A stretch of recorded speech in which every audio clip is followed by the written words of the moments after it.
Om Swastiastu. We are from Student Group Discussion B6 and we would like to present our student project in our current block, Basic Pharmacology and Drug Ethics. Here are our members.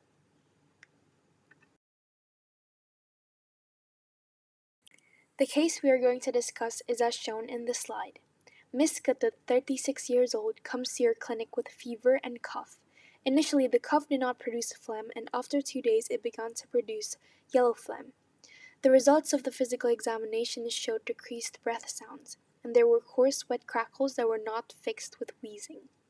The patient was diagnosed with acute bronchitis. Write down the recipe for Ibu Katut. Medicines available at your practice are bromhexin 4 mg tablet 3 times a day and bromhexin syrup 4 mg per 4 milliliters, 2 spoons each drink 3 times a day. Paracetamol 500 mg tablets 3 times a day. Erythromycin 500 mg tablets 3 times a day for 7 days and give CIE to this patient.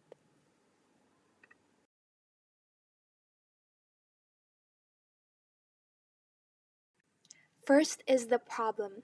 The problem for this case we would like to highlight is the patient diagnosed with acute bronchitis is with fever and cough and has become productive with yellow phlegm. The therapeutic objective in this case is to maintain body temperature at 35 to 37 degrees Celsius by axillary measurement and also relieves cough and dilutes sputum. There are several choices of drugs that can be used to achieve the therapeutic objective. To do so, it is important to understand the pharmacokinetics of each kind of drug. The first choice of drug is bromhexin. Bromhexin is absorbed by the gastrointestinal tract, which later on be distributed by binding to the plasma protein and may have passed through the blood-brain barrier. Bromhexin is mainly metabolized in the liver into hydroxylated metabolites and finally will be excreted through urine. The second choice of drug is paracetamol tablet. It is mainly absorbed through the small intestine, then distributed to different body tissues except for fat. Paracetamol will later on experience first-pass metabolism in specifically CYP450 and CYP3A4 of the liver. It will eventually be excreted by the help of kidney. The third choice of drug is erythromycin tablet. Oral erythromycin is absorbed through the gastrointestinal system. However, inactivation could happen due to its instability to gastric acid. After being absorbed, it will be distributed to different body tissues and fluids and metabolized by CYP450 and CYP3A4 of the liver. In the end, it will be excreted by binding to the bile, then disposed through feces. Now, let's talk about the pharmacodynamics or the mechanism of action of these drugs. The mechanism of action of paracetamol is still unknown till this day. It is certain that it acts on the prostaglandin pathway, but on which enzyme does this particular drug inhibit remains unknown. Studies shows some evidence that paracetamol can act on COX-1, COX-2, and POX enzymes. Bromhexin can help clear mucus from the respiratory tract. It acts on a mucus-secreting cell by helping it produce less feces and thinner sputum, thus easing cough. Erythromycin, on the other hand, is an antibiotic that prevents the growth of bacteria. It binds to bacterial ribosome subunit. It can also have anti-inflammatory effects since it can inhibit neutrophil infiltration. It is effective to positive gram bacteria and harmless to humans.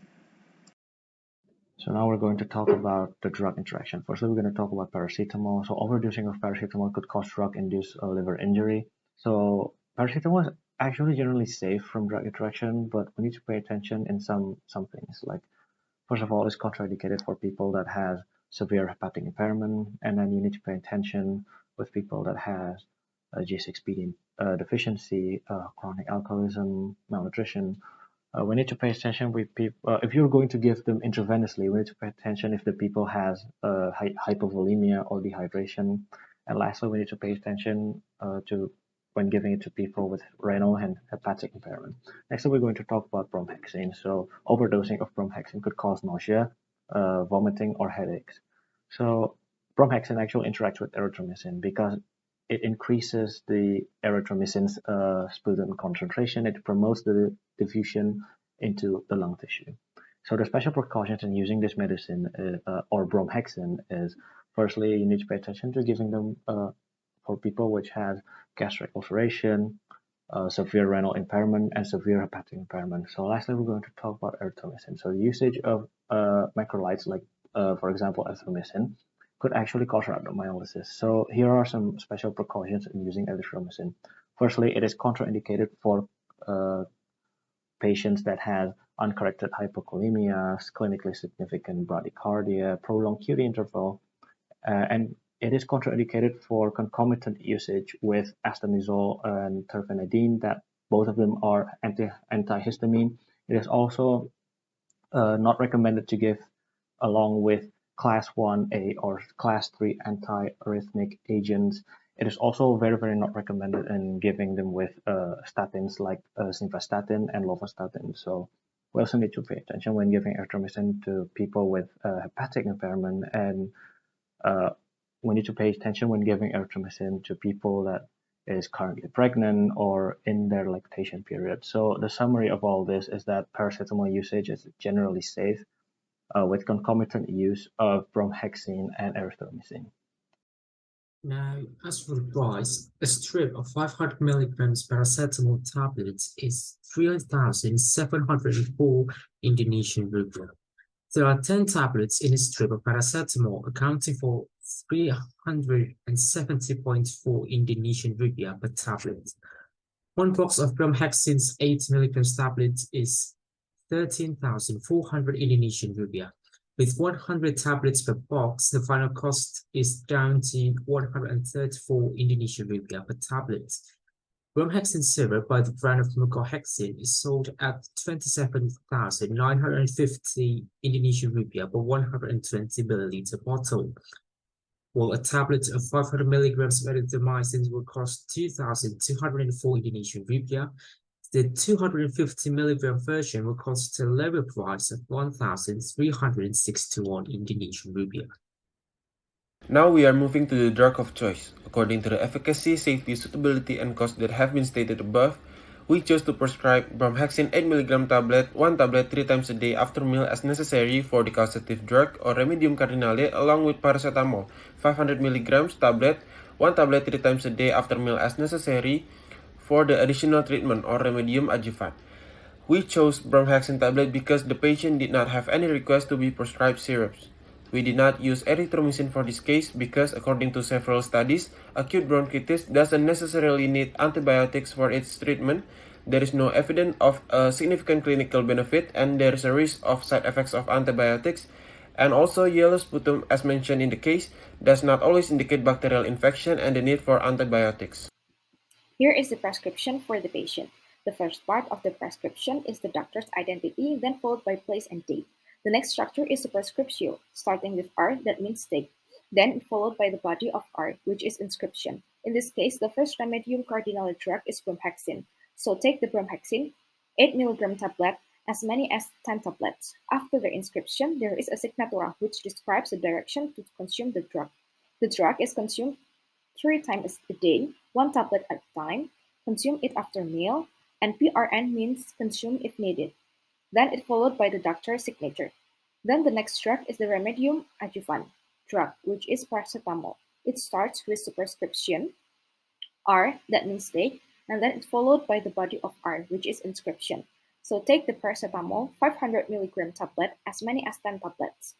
After the inscription, there is a signatura. The drug is consumed 3 times a day, 1 tablet at a time. Consume it after meal, and PRN means consume if needed. And here there is a fever. Fever here means that paracetamol is used to reduce the fever. Then it followed by the doctor's signature or paraph in Bahasa. And the last part of this prescription is the patient's identity. Therapy evaluation is done to assess whether the patient's condition is getting better or worse. Evaluation can be done in 3 days after the start of therapy to find out whether the medication is working on the patient or not. There are some indicators that the therapy is successful. The first one is that the patient's body temperature has returned to the normal range, which is 36 to 37 degrees Celsius, meaning their fever has gone away. Another indicator is that the patient's coughing is reduced in intensity and they no longer contain yellow sputum. If the therapy is unsuccessful, the doctor might have to investigate further regarding what is wrong with the patient. This means taking further history, testing, and physical examination to completely investigate what he or she might have missed in their initial diagnosis. It is highly likely that the doctor would have to change the course of treatment or change the medication that he or she is prescribing to the patient. Next, we're gonna discuss communication as component of patient medication safety. To establish effective communication with patients, doctors should consider good communication attitudes begin by greeting the patient warmly and create a friendly atmosphere using eye contact, smiles, and open body language. When providing information, doctors should use clear language, avoid medical jargon, and encourage patients to ask questions or repeat key details to ensure understanding. Based on the case given, it is important to explain the effects of the prescribed medications to the patient, such as paracetamol to reduce fever and bromhexine to relieve the cough symptoms. The patient should be informed about the proper use of both drugs and the potential side effects of bromhexine, such as diarrhea, nausea, vomiting, and abdominal pain. The doctor should give instructions on how the drug should be taken. Give instructions to the patient to take 1 tablet of bromhexine 8 mg 3 times a day after meals and 1 tablet of paracetamol 500 mg 3 times a day after meals as necessary. The doctor should also communicate caution or warnings regarding the use of bromhexine and paracetamol. Explain to the patient to stop medication and seek for medical help if allergic symptoms occur, such as rash, itching, or swelling. Also, remind the patient not to exceed the recommended daily dose of paracetamol to prevent liver damage. Finally, the doctor can offer further consultations, confirm patient understanding, and address any additional questions. Information as component of patient medication safety. The first thing to do is explain patient's condition to the patient herself or himself. Second, describe the purpose and expected benefits of each medication.